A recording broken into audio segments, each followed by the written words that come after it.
Now, it was once the great engine of the South African economy, but the mining industry is in crisis after the massacre of more than 30 striking miners at the Marikana mine last year. Tens of thousands of jobs have been lost in a country where at least a quarter of the workforce is unemployed. And many former miners are now working illegally in dangerous, disused shafts, as Jamal Osman reports. Through this hidden entrance is a dangerous and illegal coal mine.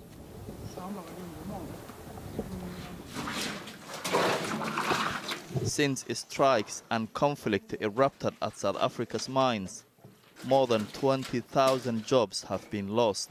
Hundreds are coming here for work. Oh, he wants to go back?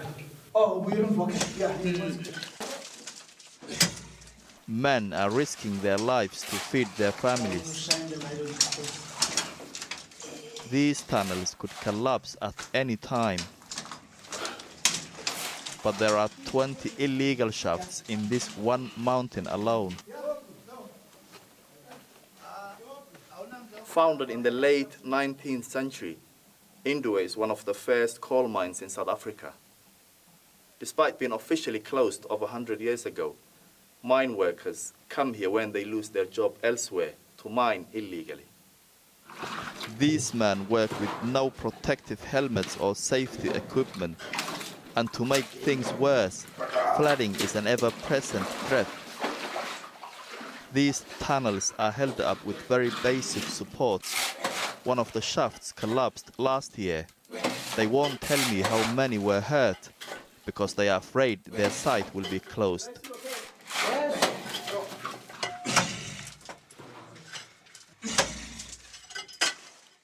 "19-year-old Nelson comes here after college, and he works at weekends for up to 12 hours.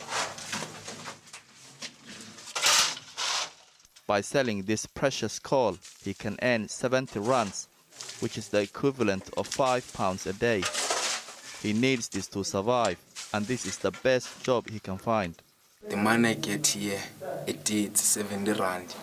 Then my mother, to that money I give here 50 rand to buy something at home, something like meat and cabbage. You see, then that 70 rand I'll take only 20 rand.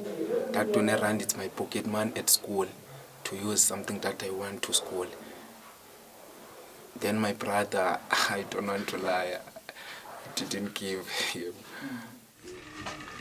Nelson works up to 600 meters underground. He knows it's a dangerous business. This place is not safe, but as I say me, I want to do my things. As I'm here, I want money to fix my things. The villagers depend on this mountain. The coal underneath supports several hundred families. Today is payday. Fortunately, Nelson's boss has a good reputation for paying on time. Every Saturday he pays all his workers cash in hand. And Nelson knows exactly where his money is going to.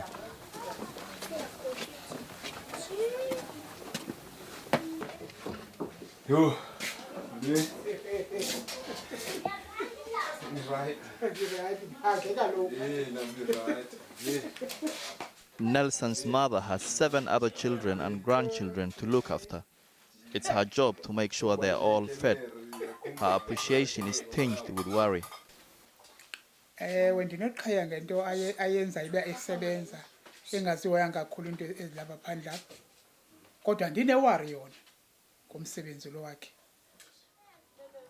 Nelson's mom might be worried about her son's safety, but his boss has bigger fears about the survival of the community. He's one of India's most experienced miners. After losing his job working at a big mining company 15 years ago, he set up 2 illegal shafts here. All along since 1998, you knew this, what you were doing was sort of illegal. It's a train, it's changes from going on. It's a train. And they never did. In fact, they were told a mining company called Elitheni has been given a license to operate here. He now believes Elitheni will throw them out and their livelihoods will be lost. Athu elithini singayifuna ipomet hayi kumhlaba wakhe kodwa sisifunela ipomet sifune enye indawo hayi lo.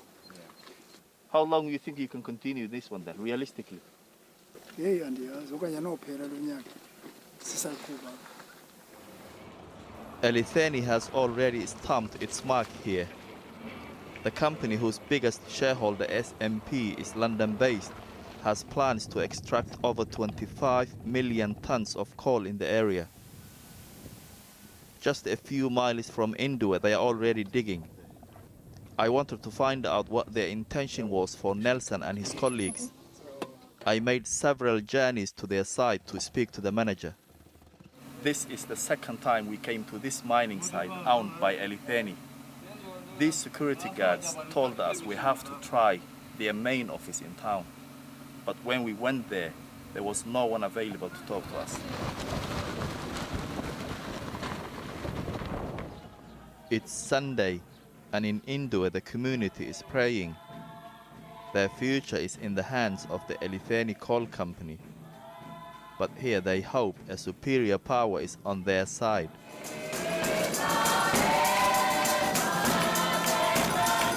Nelson also has bigger dreams. He hopes to be the best gospel singer in South Africa.